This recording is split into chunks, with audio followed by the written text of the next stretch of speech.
Mstari wa 17. Nasema sitaacha kuwashukuru Mungu kwa ajili yenu nikiwakumbuka katika maombi yangu. Nazidi kumwomba Mungu kwa Bwana wetu Yesu Kristo, Baba wa utukufu, awajalieni ninyi roho ya hekima na ya ufunuo, ili mpate kumjua.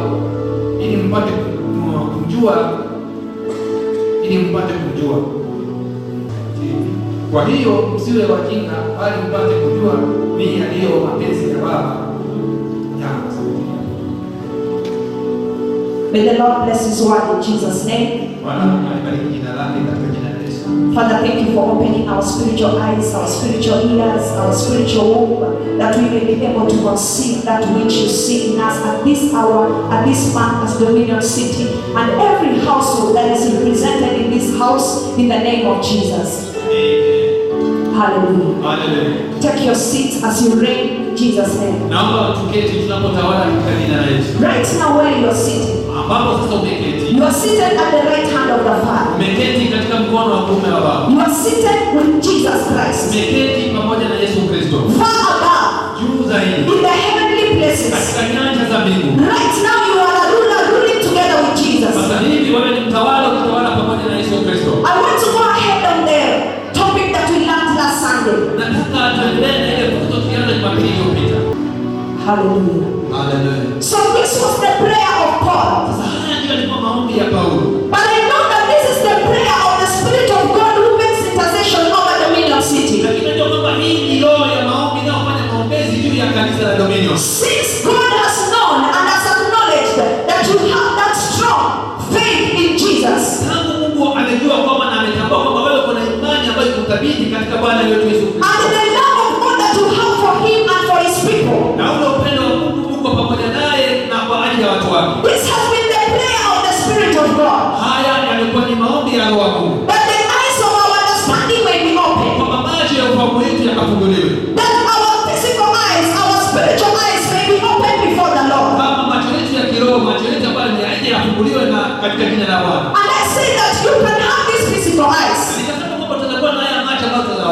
through them there is an interpretation of what you see. But your eyes may be looking at something or somebody, but you find that the interpretation is not going inside, because that object that you are looking at is the dark part of the eye that is looking at it. Your eye may be open, but there is that dark part of the eye that object falls on.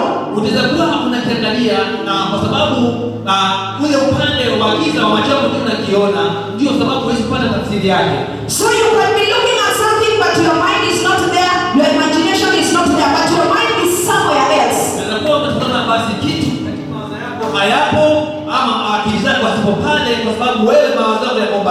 As it can cause an accident on a physical road, the same way when you do that in the spiritual, it can cause a spiritual accident in your life.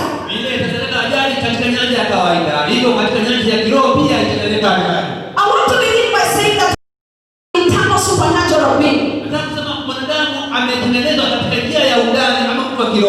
Life is more spiritual than the physical we see. I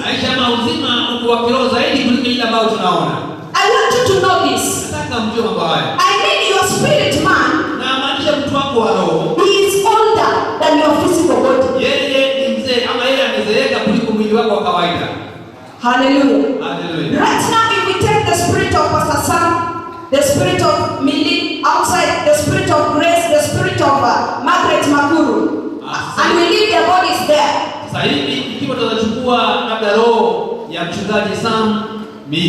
Na wengine na tuache miili yao pale, and we line them up here and our spiritual eyes are open, na tuweke foreni hapa na macho yetu ya roho yafunguliwe. You will not see who is a man, who is a lady. They will all look the same. Hakutakuwa na tofauti kati ya mwanaume na mwanamke, sababu zote zinaonekana sawa. What brings a difference is the package at which we are packaged. Ile ambayo ina tofauti ni ile ambayo imewekwa ndani yake. And now the prayer of the Spirit of God in this church. Sasa maombi ya mtu wa roho katika kanisa hili, because of where God is taking us, kwa sababu mbali Mungu anatupeleka, is that our spiritual eyes, those eyes that can be able to see macho ya roho yafunguliwe, ile roho ama ile macho ambayo itazaona zile roho hapa yafunguliwe kabisa. Your spirit person is more permanent than your physical. Mtu wako wa roho, mtu wa kudumu kuliko mwili wako, kuliko mtu wa mwili. I want to talk about the physical eye. Nataka kuongea kuhusu jicho ambalo linaonekana, which is part of the organ of the body. ambao ni sehemu ya mwili. It is an outer organ. Ni kitu ama ni chombo ambacho cha nje kinaonekana. This kind of organ can only function well when there is light. Sehemu hii ya mwili itafanya tu kazi vizuri wakati kuna nuru. Contrary to the spiritual eye. Kinyume na jicho la roho. The spiritual eye can operate when there is light and when there is no light. Macho ya roho yatafanya kazi ama yataona kuwepo nuru ama kusiwepo nuru. And this physical eye can only see the physical. Na hili jicho la nje litaona tu mambo ya nje. And the part of another part I want to talk is about the spiritual eye. Sehemu nyingine ambayo tunaongelea ni kuhusu macho ya roho. Which is connected also with the soul you. Ambayo imeunganishwa pamoja na ile nafsi yako. Because you know you are three in one. You are the you body, you the soul, and you the spirit. Unajua wewe uko utatu katika moja, wewe ni roho, wewe ni mwili na wewe ni nafsi. So the soul part of you, ile nafsi yako ama sehemu ya nafsi yako, is the part of the human being. Ni sehemu ya mwanadamu Which carries the thoughts. Ambayo inabeba mawazo. Which carries the perception and also makes decisions. Ambayo inabeba hisia na pia inafanya uamuzi. It is the inner person. Ni mtu wa ndani. Hallelujah. Hallelujah. And this mind is able to reason. Na mawazo haya ama akili hii inaweza kuwazia. It is the faculty of understanding. Ni ile sehemu ya ufahamu. This is why the Bible says that let the eyes of your understanding be open. Inasema kwamba wacha macho ya ufahamu wako yafunguliwe. And that is why God wants us to have that pure mind. Sababu Mungu anataka tuwe na yale mawazo yetu ambayo ni safi kabisa. If you go back to Adam when he was at the Garden of Eden, Ikiwa tunarejelea Adamu akiwa katika shamba la Edeni, I tend to think that his physical eyes were not very strong.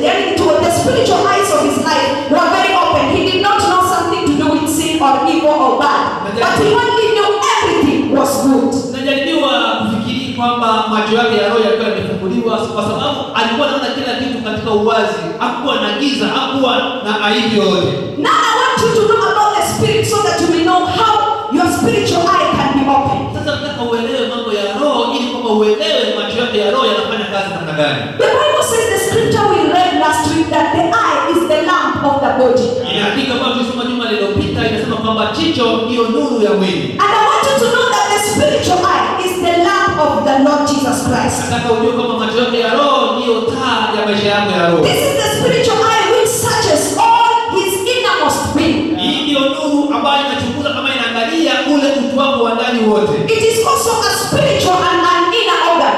Na pia ni roho na ni chombo cha ndani. This is the kind of spiritual eye that can be able to contain the spiritual person. You can be able to contain God. You can be able to contact God. Hii ndio sehemu ya mwili ama sehemu ya ndani ambayo itawasiliana na Mungu, ambayo itaweza kuguza Mungu. This part of the spiritual eye is permanent. Hii sehemu ya jicho la roho basi ni ya kudumu. Hallelujah. Hallelujah. Hallelujah. Are we together? Praise the Lord. And God and the Spirit of God wants our spiritual eyes to be open. Hivyo Mungu pamoja na roho wake anataka macho yetu yafunguliwe ya roho. That spirit in you, Ile roho ama huyu roho ndani yako, which contains the spiritual eye, ambayo inajumuisha jicho la roho. I want you to know today as your eyes are open that one is the breath of God. Nataka ufahamu leo bila macho yako yanafunguliwa kwamba hiyo ndio pumzi ya Mungu. That is the only spirit that can be able to perceive God, that can be able to know God, that can be able to acknowledge God. Hiyo ndio sehemu ya mwili ama sehemu ya ndani ambayo inaweza kutambua Mungu, ambayo inaweza kumwabudu Mungu, ambayo inaweza kushukuru Mungu. That is the part that can be able to discern God. Hii ndio sehemu ambayo inaweza kupambanua Mungu. Hallelujah. Hallelujah. When your eyes are open, Wakati macho yako yamefunguliwa, you know in the spiritual eyes it is able to see the supernatural. unajua katika macho yako ya roho yataona yale ambayo sio ya kawaida. Hallelujah. Hallelujah. But the physical eyes cannot be able to see unless the spiritual eyes interpret to that physical eye. Na unajua macho yako ya mwili hayana ufahamu ama hayana uwezo wa kuona mbali ama kutafsiri, isipokuwa tu itafsiriwe na macho ya roho. Contrary to the spiritual eye, the physical eye cannot be able to handle supernatural matters. Kinyume na hayo ni kusema kwamba macho yako ya roho hayawezi kukabiliana na mambo ambayo ni ya roho. That is why we really need our spiritual eyes, your kabisa macho yetu ya roho yafunguliwe na ili kwamba yaanze kufanya kazi. Hallelujah. Hallelujah. Now when the Bible says that God desires that our spiritual eyes may be open. Sasa tunaposoma ama Mungu anaposema kwamba yeye tamanio lake ni kwamba macho yetu ya roho yafunguliwe. In verse 18 it says, by having the eyes of your heart flooded with light. Akisema kwamba katika 18 kwa kupitia hayo natamani kwamba macho yetu ya roho yawe na nuru mingi. A question you may ask this morning, how can my spiritual eyes be open? Swali ambalo tunauliza siku ya leo ni kwamba macho yetu ya roho yataweza kufunguliwa. I just want to talk to you one point how your spiritual eyes can be open. Akatusaidiane hapa point moja kuhusu inawezekanaje ama ni vipi macho yetu ya roho yataweza kufunguliwa. When the Bible says in the verse that we have read that having the eyes of your heart flooded with light. Tukisema kwamba macho yetu ya roho yakiwe nuru mingi ama nuru zaidi. One thing you need to ask yourself, what is this light? Sasa jambo moja ambalo nataka ujiulize, hii nuru ni nini? Jesus says that I am the light of the world. Yesu akasema kwamba mimi ndio nuru ya ulimwengu. And the word of God is the light. Na neno la Mungu ndio nuru. David said that your word is a lamp to my feet. Akasema kwamba neno lako ndio taa katika miguu yangu. That word, hilo neno, it is the lamp to your spiritual eyes. Taa katika macho yako ya roho. So when the Bible says that the light floods over your heart, anaposema kwamba nuru ipande kabisa katika moyo wako. The heart is the inner person of you. Ule moyo ni sehemu yako ya ndani wewe. So I want you to know this morning, floodlights are not used when there is light. Nataka ujue kwamba ile nuru mingi haitumiki wakati kuna nuru. And floodlights are usually used in specific places. Inatumika mara mingi katika mahali ambao ni pa pekee. Number one, that is a huge kind of light. Hiyo ni nuru ambayo ni kubwa kabisa. For example, when drivers drive in the night, wakati driver anaendesha gari usiku, is when they are allowed to use that floodlight. Ndio wakati ameruhusiwa kutumia ile nuru mingi. Now if there was a lot of darkness, the moment if maybe your bike or your vehicle did not have light, when this floodlight goes on, there is light that illuminates that area. Labda wakati mwingine wewe ulikuwa unaendesha gari yako ambayo haina nuru mingi ama uko na pikipiki ambayo ina nuru mingi. Wakati unaachiliwa hapo kunakuwa na nuru mingi pia. How can your spiritual eyes be open? Sasa macho yako ya roho yatafunguliwa namna gani? Your spiritual eyes can be opened by you learning to wait on God, learning to dwell in the word of God. Macho yako ya roho huwa yanafunguliwa wakati wewe mwenyewe unajifunza kumngojea Mungu, unajifunza kuwa katika uwepo wa Mungu mara mingi. Be still. Uwe mnyamavu. When you are still, when you read the word of God. Wakati wewe ni mtulivu na unasoma neno la Mungu. When you are peaceful and you are calm, you are concentrating and focused on the word of God. Wakati wewe uko na amani na umetulia na ukisoma na ukimakinika katika neno la Mungu. That word which is the lamp to your feet, the lamp to your life. Ile neno ambao ndio taa, ndio nuru katika miguu yako. Which we read last Sunday that when your eyes are full of light, then your whole body is full of light. Wakati tulisoma Jumapili iliyopita kwamba wakati macho yako yako na nuru, basi mwili wako pia utakuwa umejaa nuru. This word is able to flood your heart. Ili neno liko na uwezo wa kuleta nuru mingi katika moyo wako. Because in your heart are where the issues of life are. Kwa sababu katika moyo ndio mambo ya maisha hutokea. So when this word of God floods in your heart, wakati neno la Mungu linakuja na nuru mingi katika moyo wako, any darkness that was there must give way. Giza yoyote ambayo ilikuwa pale lazima ipeane njia. Any despair that was in your heart, because a heart is a part that carries even feelings, emotions, and the way we react. When the word of God floods into your heart, it opens and removes every darkness. Wakati hii neno ambalo ni nuru ya Mungu inaguza moyo wako, inakufungua hata inaondoa vitu zozote zile ziko pale za giza. You can name different darkness. Utakuwa na giza tofauti. If you go into some of these big hotels, ikiwa ukienda katika mahoteli haya kubwa, usually you can see the floodlights put outside. Utaona zile manuru ama mataa kubwa zimewekwa pale nje. Number 2, I said number 1, floodlights are released especially when it is dark. Nikasema kwamba hizi nuru kubwa huwa zinaachiliwa wakati kuna giza. So if you can interpret, the word of God is able to deal with every dark circumstance in your life. Ikiwa basi unaweza tafsiri vizuri, nasema kwamba hili neno la Mungu liko na uwezo wa kukabiliana na giza yoyote katika moyo wako. And this light is usually, the floodlights are used so that they can bring light in a big area, a large area. Hizi nuru ama hizi taa kubwa huwa zinatumika ili kwamba zilete nuru katika maeneo makubwa. Your spiritual life, maisha yako ya roho, is a wide life. ni nuru ama ni maisha ambayo ni mapana. And these other small lights, can it be philosophy, can it be great ideas in the world? They cannot be able to bring light in that your spiritual life because it is wide. Na hizi nuru ambazo zingine ndogo zitakuwa ni ile usomi, zitakuwa ni ile mambo ambayo unajua, nasema kwamba haziwezi kuleta nuru kubwa kama ile ambayo neno la Mungu linaleta. But when the word of God floods your heart, lakini wakati neno la Mungu linaingia na nuru kubwa katika moyo wako, that word the Bible says in Hebrews, it is sharper than any two-edged sword. Hili neno tunasema kwamba katika kitabu cha Waebrania kwamba ni zaidi ya panga ikatao kuwili. It is able to penetrate through your clothes into your body and change things in your body. Inaweza kupenyeza katika mawazo yako, kupenyeza katika moyo wako, hata katika moyo wako, na ilete mabadiliko katika moyo wako. For example, sicknesses are darkness. Kwa mfano, magonjwa ni giza. When you see this happen here. Wakati unatumia neno la Mungu na haya tumeona yakifanyika hapa. People come while they are loaded with darkness. Watu kuja wakiwa wamejaa na magiza. But when the prophet of God releases the flood of the light of God, wakati nabii wa Mungu anaashiria ile nuru kubwa ya neno la Mungu, the Bible says that darkness cannot comprehend it in Jesus' name. Kwamba nuru haiwezi kustahimili ile nuru kubwa. This day, because your eyes are open, hii ni kwa sababu macho yako ya roho yamefunguliwa. and the way for you, your eyes to be open spiritually, Hii kama macho yako yafunguliwe kiroho, you must focus, you must purpose to plan to study the word of God. lazima ujipange, lazima ukusudie ili kwamba uwe mtu wa kusoma na kumakinika katika neno la Mungu. In other words, you must focus on the light. What is the light? The word of God. Kwa maneno mengine, lazima umakinike katika nuru.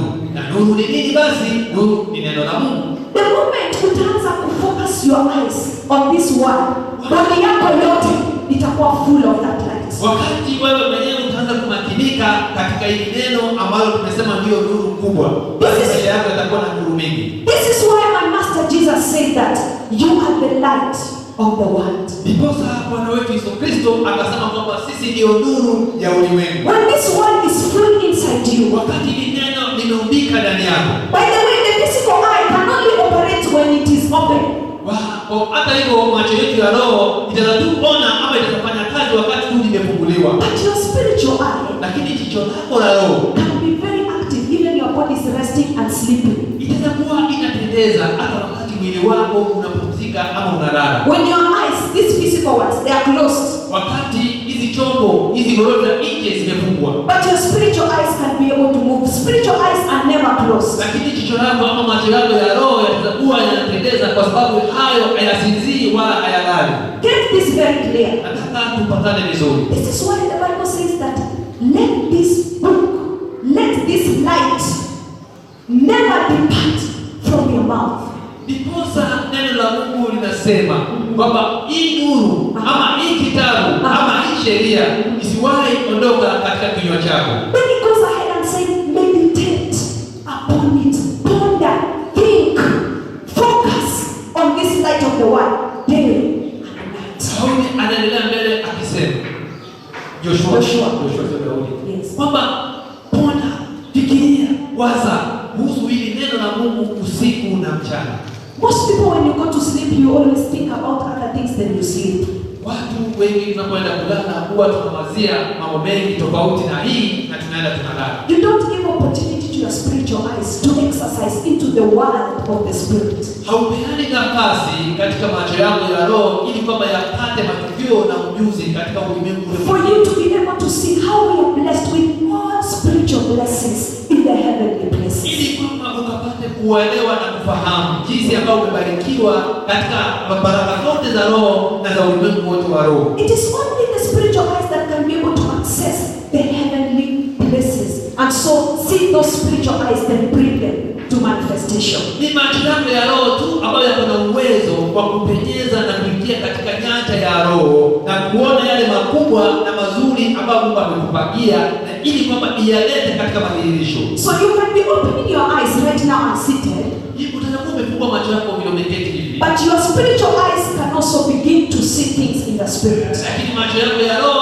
yatakuwa na uwezo wa kuona mambo katika roho pia. But it depends where you are focused. Lakini inategemea kwamba wewe umemakinikia tulifikia wapi? This is why Hii ndio sababu when we look at Elijah, wakati tunamwona Elia, his meditation was not about his enemies. yeye kutafakari kwake hakuwa kuhusu maadui wake. And I want you to know this today. Nataka ufahamu hivi leo. The enemy Satan and his workers and cohorts and his actions.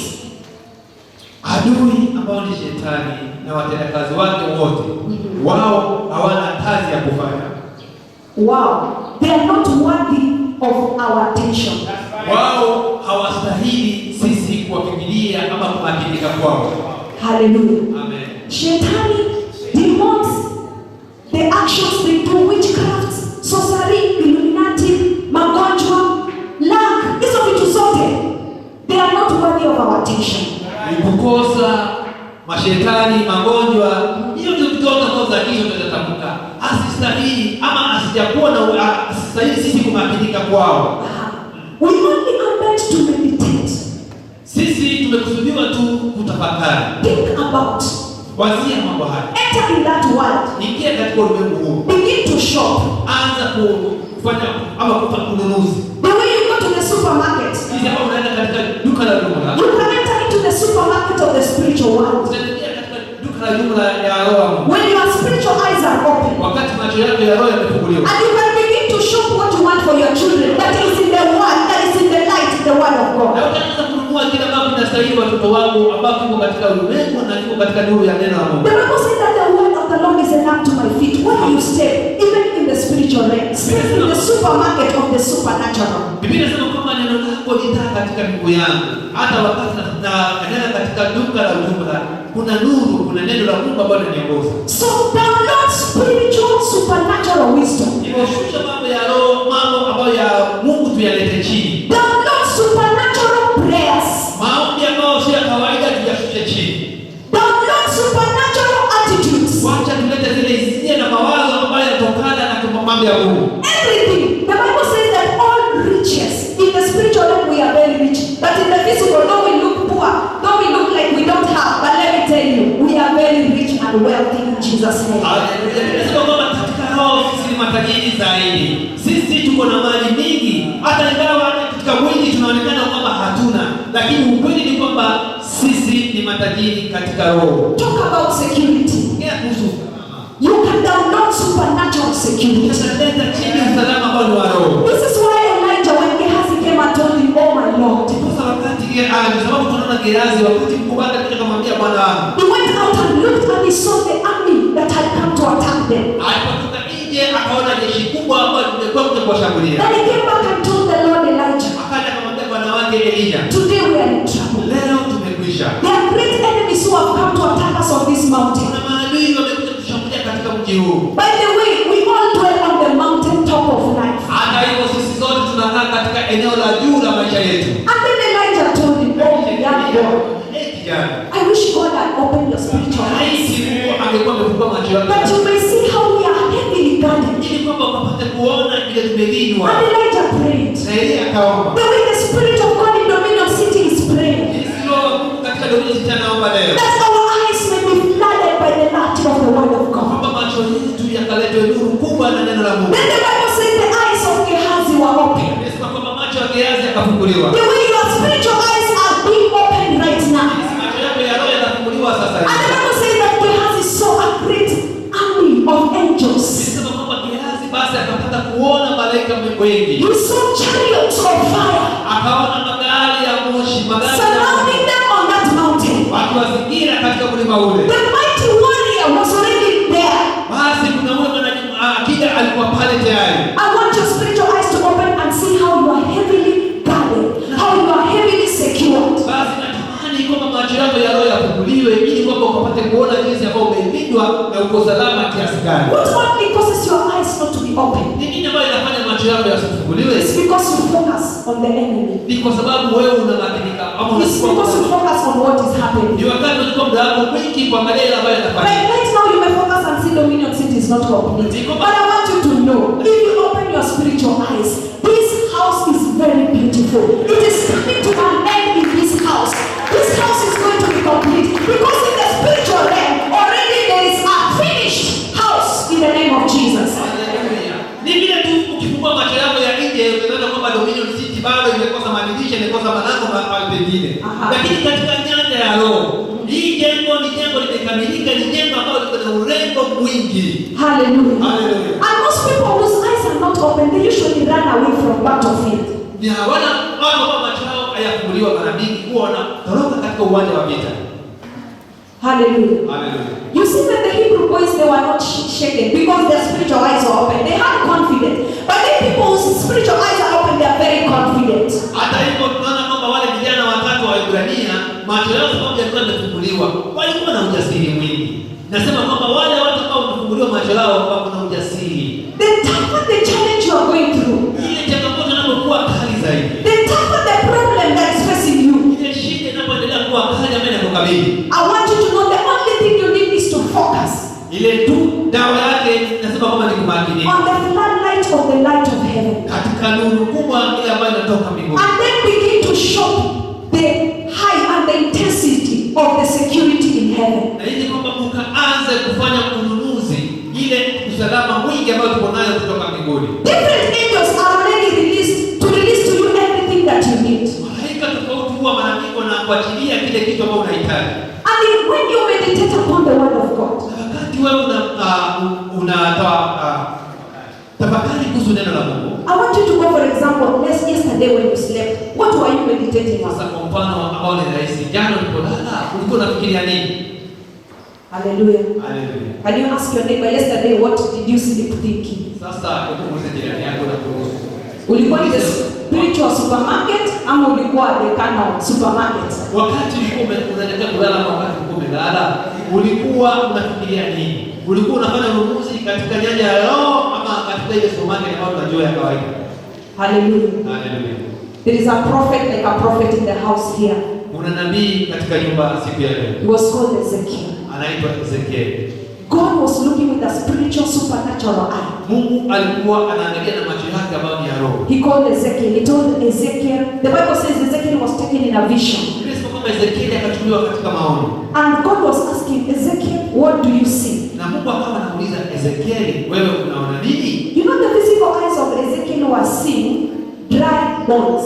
Unataka macho ambayo ni ya kawaida Ezekiel ilikuwa inaona mifupa mikavu. But God Lakini Mungu was seeing a mighty army. alikuwa anaona jeshi kubwa. A mighty army that was going to emerge and rise. Alikuwa anaona jeshi kubwa ambalo lingechipuka na kufanya kazi. That dead situation of your life this morning, Hiyo hali yako ambayo imekufa katika maisha yako. as you open your spiritual eyes, Unapofungua macho yako you yako. are going to see a mighty rising up and you are going to walk in victory. Unaenda kuona kuinuka mkubwa na unaenda kuona ushindi mkubwa katika jina la Yesu. Hallelujah. Hallelujah. Ezekiel, Ezekiel, when God touched him, he told him, now prophesy. wakati Mungu tu alipopunguza macho yake akamwambia sasa tabiri. In other words, bring the floodlight. Kwa maana mengine nasema kwamba leta nuru. And then Ezekiel took that word. Na kisha Ezekiel akachukua lile neno. With the physical eyes, you can see dead situations. Katika hali yako ya kawaida utaona hali ambazo ni mfu. Because Ezekiel told dead bones. And there were so many dead Kwa bones. sababu Ezekiel aliona mifupa mingi ambayo ilikuwa imekufa. This morning you would be seeing very many dead issues and matters in your life. Asubuhi ya leo utakuwa na ukiona mambo mengi ambayo imekufa na hali nyingi ambazo zimekufa katika maisha. Another thing that Ezekiel saw was dryness. Jambo lingine ambalo Ezekiel alikuwa ameona ni ukavu. Sometimes you may think even your financial pockets are very dry right now. Wakati mwingine unafikiri kwamba maisha yako ya kifedha yatakuwa yamekauka. But we are going to engage in another gear. Lakini sisi tunaenda kuingiza We kitu. are going to bring down everything that belongs to us. Tunaenda kushusha kila kitu ambacho ni chini ambacho ni chetu. We are going to change the attitude and the mindset and focus where we've been focusing. Tunaenda kubadilisha mawazo na jinsi ambavyo tumekuwa tukitazama mambo. Hallelujah. Hallelujah. And God told Ezekiel to prophesy. Na Mungu akamwambia Ezekiel Atabiri. atabiri. In other words, put on the light. Kwa nini tunasema kwamba faili nuru? And he was able now to speak that word. Na kama na uwezo wa kunena lile nuru sasa. That word is very sharp. Hiyo neno na upanga ukatao. That word is alive and it is active. Hiyo neno liko na uhai na linafanya It kazi. was able to activate a bone of our hand that was here and cause it to move, to locate until where the other part of the body was. Ikafanya sehemu moja mkono iko pale ili kwamba isonge na ikutane pamoja na sehemu yake. But you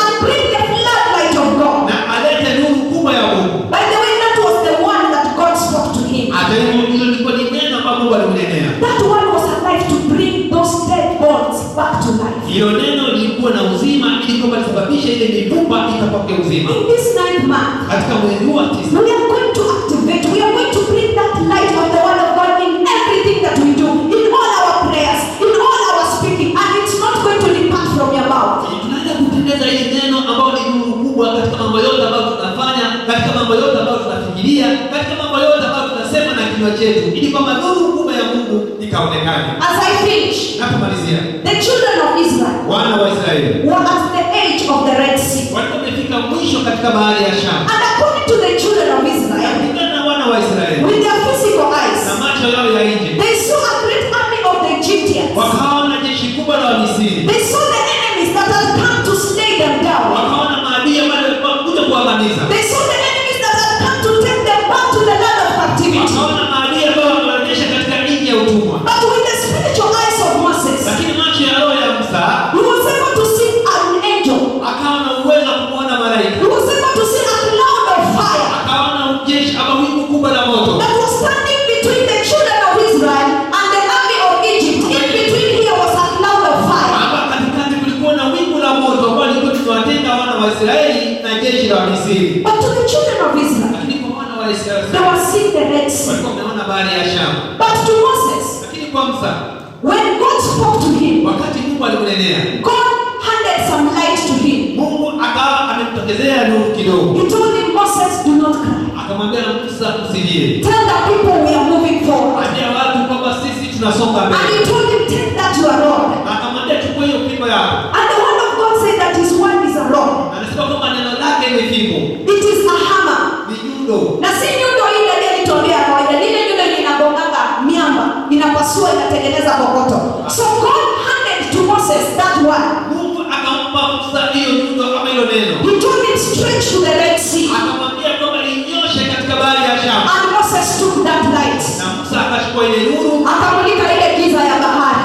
Amen. And Biblia inasema kwamba hiyo giza ikabidi itoweke, ipeane njia. Hallelujah. Na wana wa Israeli wakavuka. Hallelujah. So this morning as I finish, Hivyo asubuhi ya leo ninapotamatisha, we are going to change every atmosphere in our life using the floodgate of heaven. naenda kubadilisha hali zote katika maisha yetu tukitumia hili neno la Mungu ambalo ndio taa kubwa. This word is going to flood your life, is going to change the way you speak. Hili neno linaenda kuja katika maisha yako katika njia kubwa, itabadilisha maisha yako, jinsi ambavyo unawaza na jinsi ambavyo unanena. And your eyes are going to be open. Macho yako ya roho yanaenda kufunguliwa. Hallelujah. Hallelujah. Somebody rise up on your feet and tell God, open my spiritual eyes. Mungu asimame juu na amwambie Mungu kama Mungu, naomba ufungue macho yangu ya The roho. way you open the eyes of Gehazi. Jinsi ambavyo ulifungua macho ya Gehazi. The way you open the eyes of Elijah. Jinsi ambavyo ulifungua macho ya Elia. Open my eyes in the name of Jesus. Naomba ufungue macho yangu katika jina la Yesu. Lift up your hands in the presence of the Lord. Naomba kwamba tuinue mikono yetu. Say, my Father and my God. My Father and my Lord. When your spiritual eyes are open, you become very violent. Wakati macho yako ya roho yamefunguliwa, wewe unakuwa mtu wa fujo. It is a new month and you must step into the new realms of the Spirit. It is a new month and God is ready to release our miracles and in this atmosphere. God spoke to me last night under the grace of my Father. And he told me there is an atmosphere we are supposed to create in this place because God is ready. The clouds are ready to rain in this place. But there